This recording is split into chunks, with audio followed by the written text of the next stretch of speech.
Hello, citizens of YouTube. This is the Geeky Nerd here, and today we're going to be talking about what you should buy before the upcoming 2020 elections here. So, in front of us, as we see, we have the Anderson Manufacturing multi-caliber AR-15 low receiver, aka the poverty ponies, as I so affectionately call them, and basically why you should pick one up now before the uncertainty of the election. Now, for those that don't know, the low receiver of an AR-15 is the part that is classified as a firearm. So if you want to own an AR, this is the part that matters. This is where the magic happens. And as we all know, with elections upcoming, that there is uncertainty that new gun legislation could be passed, and with that would be enacted, rolling restrictions on various rifles and outright bans. Nobody knows the future. Those in the future, you already know the answer to what if you're watching this video. But for us poor non Marty McFlys out here, we just don't know that.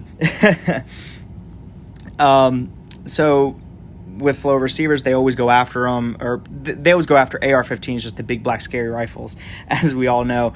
And if they were to enact legislation, then they would go after AR-15s first, more than likely, and explicitly mainly the low receivers, because this is the serialized part that counts. And with that, I'm sure that they would roll in AKs in the ban as well, which would just tear me up inside. Now, the reason why I'm saying pick up just lower receivers is for some people out there, it can be cost prohibitive to pick up a rifle if you're trying to say, hey, I really don't have that $700. Like I want to own one, or I've always wanted to own one, but I just never have had the money. And now I'm kind of getting up to the finish line here, and with the uncertainty of whatever's going to happen, then I really want to get one. What can I do? And a low receiver like this one, this Anderson Manufacturing, is a fantastic option. I picked this up at Sportsman's Warehouse for $54, but I had Sportsman's Warehouse points, so it actually cost me nothing, which isn't just that dandy. Although it always costs money to make money. So, but I can't recommend these Anderson Manufacturing low receivers, not explicitly this one, which has the closed trigger guard, because you don't have to mess with the roll pins for your trigger guard. And if you're anything like me, I can't stand the roll pins. They're just terrible. Give me threaded, or don't give it to me at all. But yeah, for this, $54, fantastic option.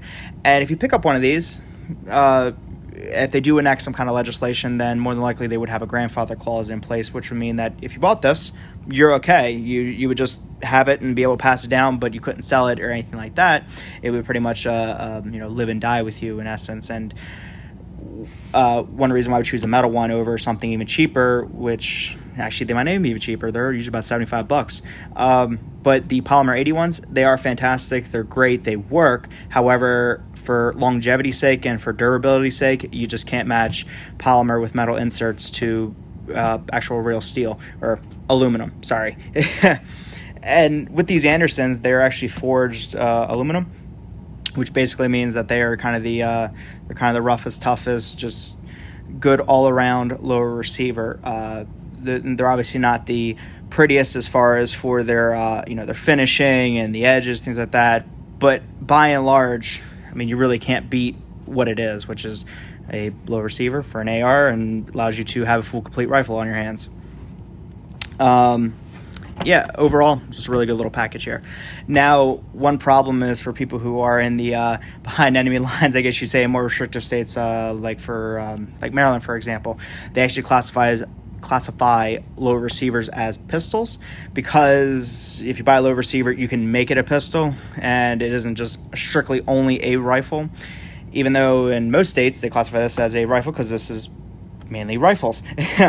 So for those, like example, like in Maryland, you would actually have to get your HQL license in order to purchase one of these, which means you got to go through the whole class and all that stuff, yada yada yada. However, if you find one of these already built in a rifle configuration, it can be sold as a rifle, which makes absolutely no sense at all, but that's just how the cards work with that. And as we know, people who make gun laws absolutely know nothing about guns. That should really change, right? But yeah, before the upcoming elections, if you don't have the money, or you've always wanted an AR or get into ARs, I would highly suggest you pick up one of these. and the sooner you do it, the better, because the closer it gets to that time, the quicker they're going to dry up. That, along with magazines, which I have a whole nother video on that on the channel if you want to check that out. So with that, guys, I'm going to wrap it up here. I hope everyone enjoyed. If you did, please like, comment, subscribe, and I hope everyone is having a wonderful, awesome, fantastic day. I'll catch you guys next time.